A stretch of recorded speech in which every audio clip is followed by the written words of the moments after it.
A tiny, interesting device called an MCB protects you and your house from electrical mishaps. This breaker saves you from two situations: first, short circuit, and second, overload conditions.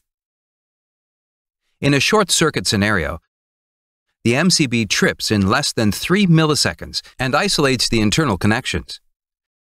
Let's see how this smart device detects current chaos so quickly and precisely. A simple device called a fuse, which has a low melting point wire, was used for home protection in earlier days. In both the fault conditions mentioned previously, the current spikes up, resulting in overheating and fusing the wire or breaking the circuit. However, every time the fuse would blow, you had to manually replace it.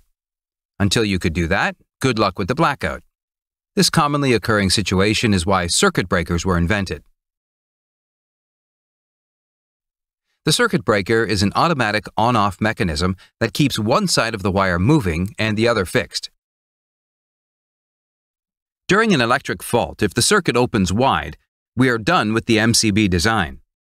After the fault ends, simply manually turn it on. Before getting more into the MCB design, a small note about the current direction. An MCB gets activated in less than 3 milliseconds, which is way lower than the half cycle time period of an alternating current. So it is okay to show the current flow in a single direction throughout the analysis. Now the question is, how does this system recognize the occurrence of an electric fault? The answer is that it has sensing elements which activates a triggering mechanism. Let's first see how we can design a super quick triggering mechanism which opens wide. A clever mechanism to achieve this objective is shown here. This mechanism has a lever to which a rectangular ring is connected, as shown. The rectangular ring is connected by 2 springs and a central lever. In this position, both the springs are in a neutral state.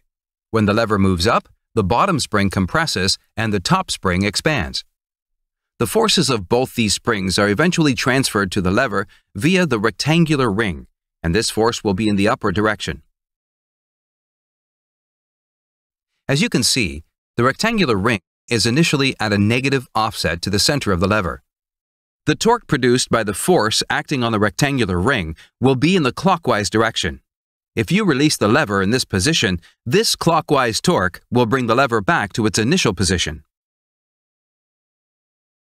However, if you push the lever farther up, do you notice anything peculiar about the offset distance? It suddenly becomes positive, which means that after a critical limit, the torque will act on it in a counterclockwise direction.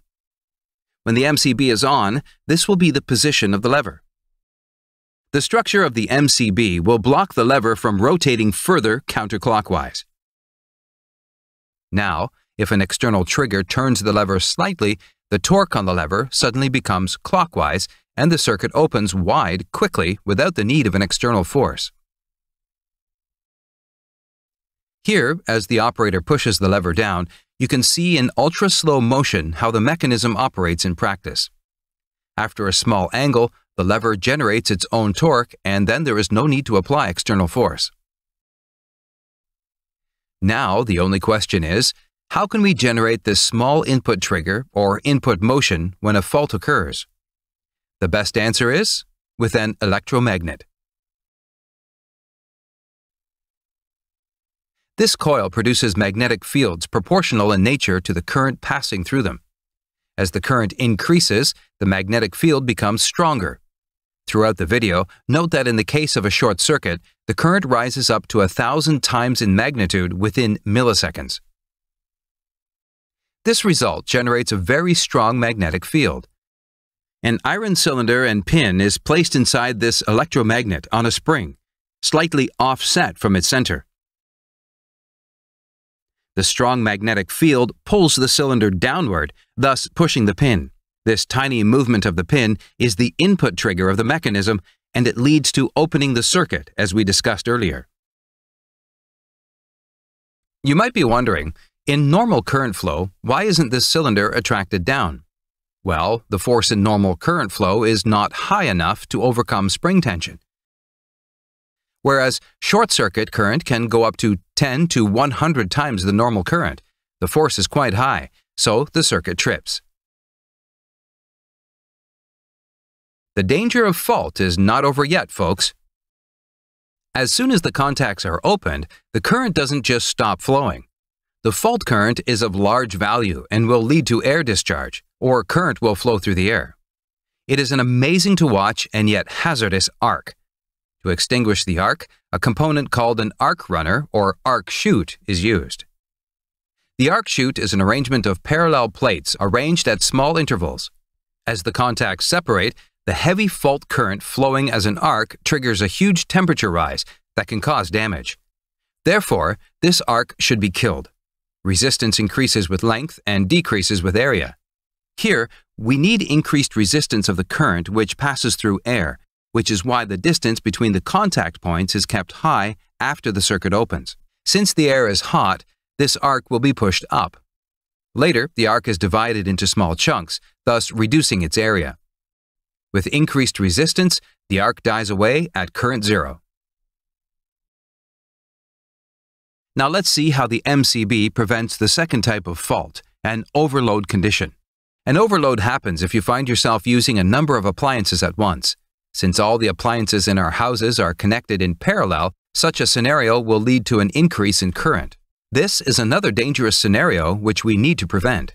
The current flow during a short circuit rises by 10 to 100 times the rated current, but in overload it only rises 2 to 5 times.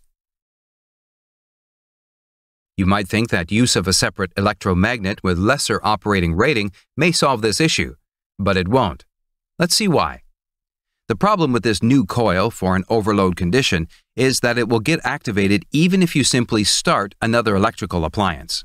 Fluorescent tubes, for example, carry an inrush current during startup that maintains for about 10 milliseconds and then goes back to normal. Therefore, using a lower-rated electromagnet will cause the breaker to trip unnecessarily when you start electrical appliances. A perfect choice to solve the overload condition is a bimetallic strip. This sensor is a bit slower and offsets inrush currents, as it stays around for only 10 milliseconds. However, it trips the MCB when the overload current maintains for 2 seconds or more. In a bimetallic strip, as the current rises, heat causes the strip to bend slowly. This occurrence pushes a C-shaped lever, and thus the main lever, down, and it thereby opens the contacts. The current value at which the bimetallic strip should operate can be varied with this screw, which is only adjusted by manufacturers. We hope you have now developed a good understanding of a miniature breaker. With this precisely designed device, you are safe from electrical disasters. Apart from MCB, we have other breaker types designed for different types of faults: RCD, ELCB, and MCCB. Don't forget to support us. Thank you.